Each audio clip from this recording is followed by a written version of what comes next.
E vem conferir a crítica do live action de A Pequena Sereia.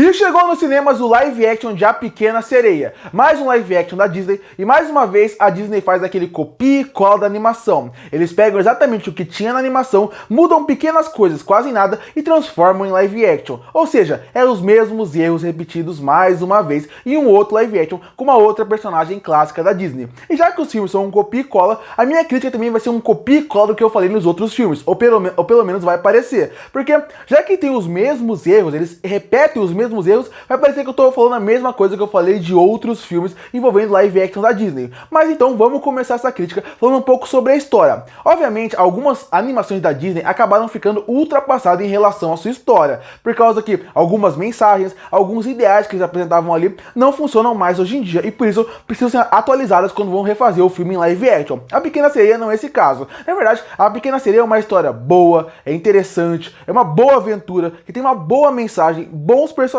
Então isso acaba fazendo com que você não precisa atualizar quase nada. E por isso que a história da Pequena Sereia pro live action não tem praticamente nenhuma alteração. E agora vai ter alguém que vai comentar assim: não, mas eles aprofundaram um pouco mais um personagem ou outro. A forma como a Úrsula engana a Ariel, ela coloca mais ingredientes naquela parte. Sim, é verdade. Isso que eu falo de pequenas mudanças. São muito pequenas que na verdade não mudam a ideia principal da história. Se for ver, é as mesmas batidas. Começo, meio e fim.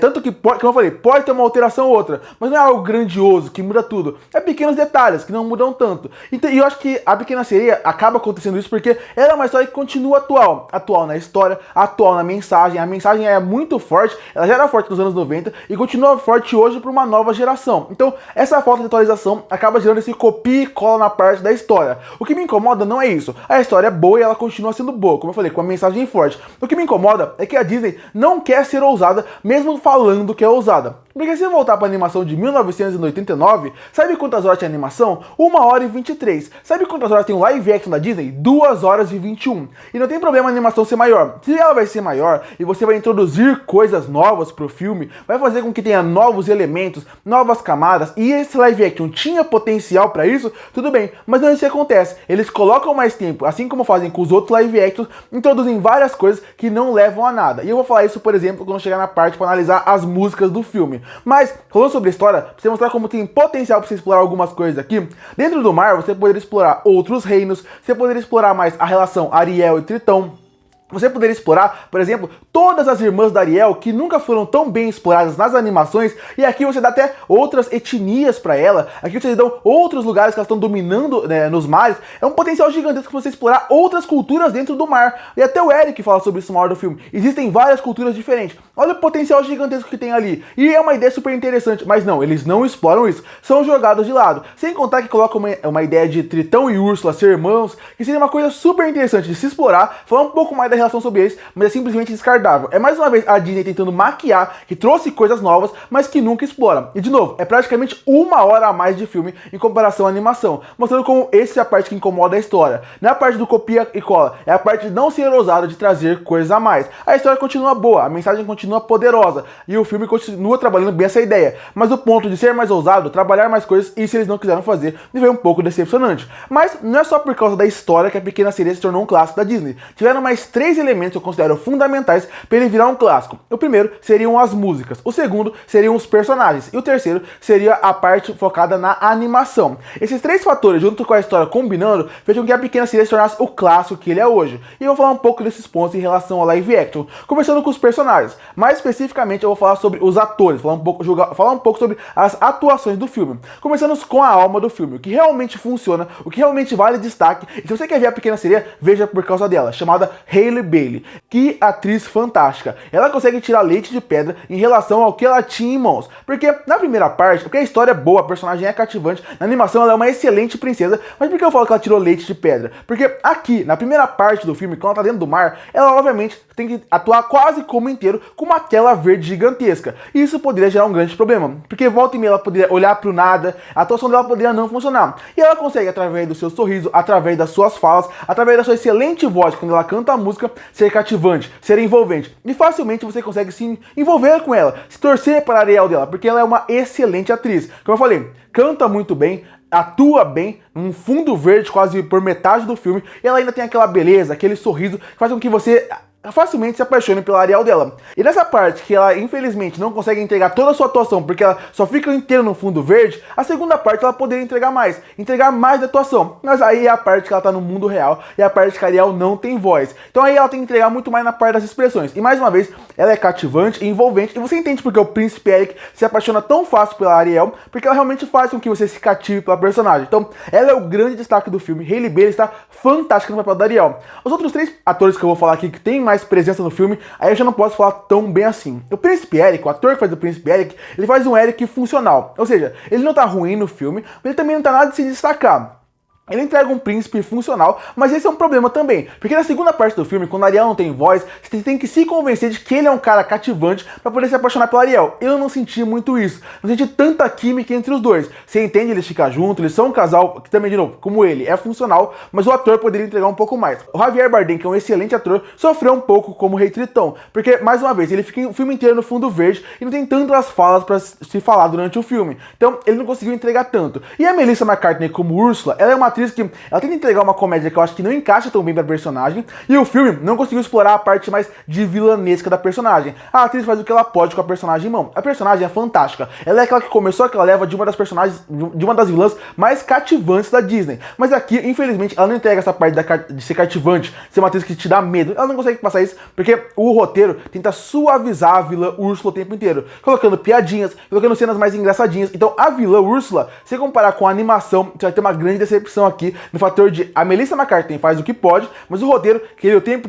amenizar e deixar ela menos vilanesca do que ela é. Então em atuação é isso. São 3 atores que são funcionais, que é a Melissa McCartney, o Javier Bardem e o ator que faz o Eric, mas um grande destaque, na verdade o que vale ver o filme, que é a Hailey Bailey como Ariel. Quem sofre mesmo são, agora sim, entrando nos personagens, são os personagens mais marinhos, posso dizer assim. Você tem o Sabidão, você também tem o Linguado e o Sebastião. Esses 3, eles sofrem muito, porque a Disney tá nessa fase de querer fazer tudo muito realista. E essa é uma escolha simplesmente de design que eles tiveram, porque eles poderiam escolher ou fazer algo mais um pouco mais realista, ou eles poderiam fazer algo um pouco mais 2D, levando um pouco mais, como foi, por exemplo, a Cleo no filme do Pinóquio, que ficou algo um pouquinho mais animalesco, no ponto de passar mais uma impressão de que não é tão real assim. Eles foram pro lado real, assim como aconteceu no live action de Rei Leão, e aí já era um problema. Por exemplo, o Sabidão, uma das coisas mais engraçadas que ele tem, seria no fator que a aparência dele, a forma como ele brinca com as coisas. A Aquafina faz o que ela pode para o Sabidão, mas você vê que ela tem um problema ali em alguns momentos, porque parece que ela tá falando uma coisa, tá gerando uma comédia, uma expressão, e o personagem não tem a expressão em tela. O mesmo vale pro Sebastião.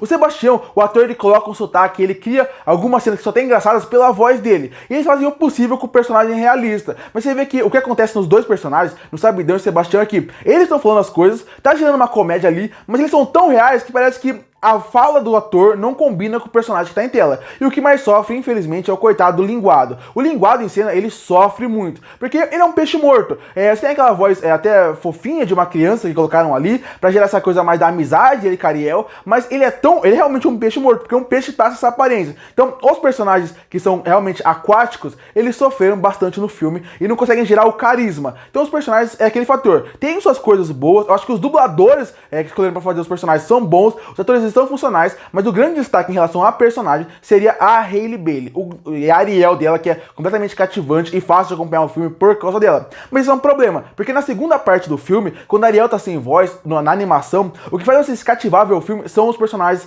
mais aquáticos, vamos dizer assim, marinhos. E aqui você sofre um pouco por causa disso. Sendo os personagens, a gente chega na parte da música. As músicas da animação são cativantes, envolventes e ficam na sua cabeça durante dias. Aqui, você vai obviamente ficar com as músicas na cabeça de novo, porque elas vão remeter à sua infância e você só de ouvir a melodia delas vai querer cantar junto. Mas as cenas em si, eu tenho que admitir, eles fizeram o melhor que eles podiam com personagens aquáticos reais em tela. Mas se você for ver a cena em si, elas não funcionam tão bem. Aqui no mar, ele é muito bonito, ele é realmente uma cena que ela passa a impressão de aquela beleza do mar, mas sinceramente, quando você vê, ela é meio travada, ela não funciona tão bem como poderia. Beija-Moça é a mesma coisa, a cena é muito escura em vários momentos, fazendo com que ela não gere aquele encanto que a música da Disney tinha. A melhor música do filme, que funciona perfeitamente bem, seria no ponto de Parte do Seu Mundo. Parte do Seu Mundo é linda, é cantada várias vezes, a Halle Bailey canta muito bem, como já falei, e a cena é muito bem feita. É uma cena que requer menos a água em volta da Ariel, quando ela canta,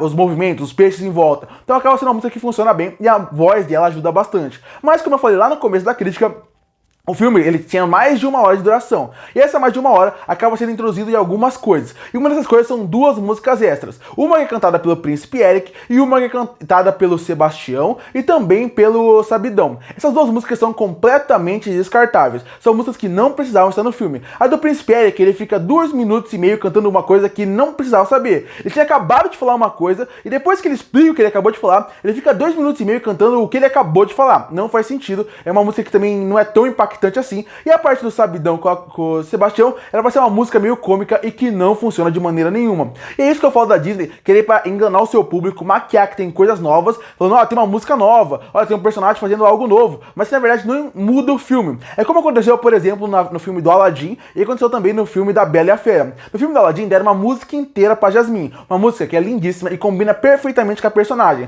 mas no momento que colocaram a música dentro do filme, ela não encaixa e ela para completamente o ritmo do filme pra cantar. A música não encaixou ali, apesar da música ser lindíssima e a Naomi Scott cantar muito. Quando você entra na Bela e a Fera, colocaram uma música pra Fera, no momento igual, no terceiro ato, uma música que não encaixa muito bem, uma música que realmente trunca o filme e acaba completamente com o ritmo dele, só pra dizer que tem uma música a mais, olha só como a gente é diferente, a gente não é só um copia e cola. E aqui acontece mais uma vez isso com outras 2 músicas. 2 músicas que são completamente descartáveis, mostrando como é a Disney querendo maquiar e falar, olha, nosso live action tem coisas novas, mas não tem tanta coisa nova assim. E depois que a gente falou isso, a gente chega na parte da animação.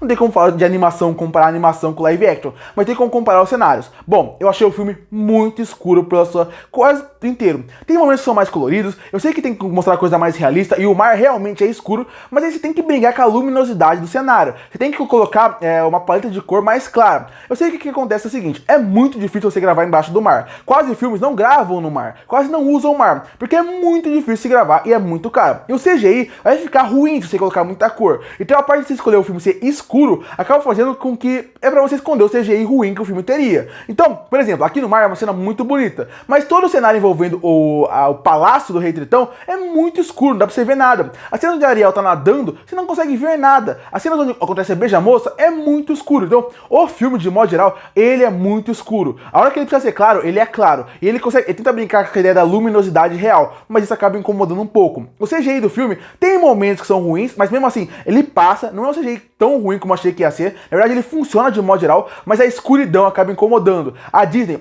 A Pequena Sereia, ele é um filme escuro, ele é uma animação escura. Mas o que eles fizeram? Usaram paleta de cores na animação para deixar aquele escuro mais bonito. Aqui, eu sei que eles tinham que brincar um pouco mais com isso, ser mais criativos nisso, mas eles não queriam para não mostrar a parte ruim que seria o filme, de mostrar o problema com o CGI. Então a escuridão tenta disfarçar o CGI.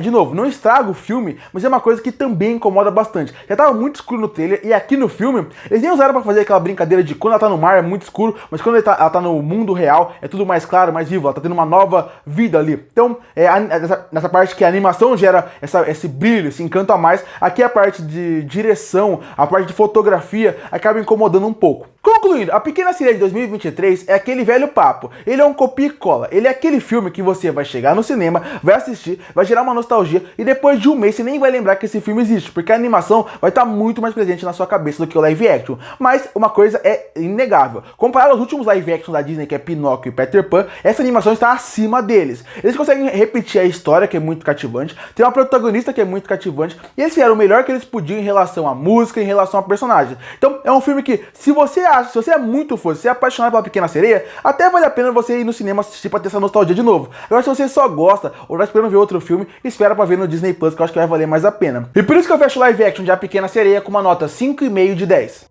Curte pra fortalecer o canal, se inscreve pra não perder os próximos vídeos. E aí, o que você achou do live action de A Pequena Sereia? Que nota você daria pra ele? Comenta aqui embaixo. Eu volto no próximo vídeo.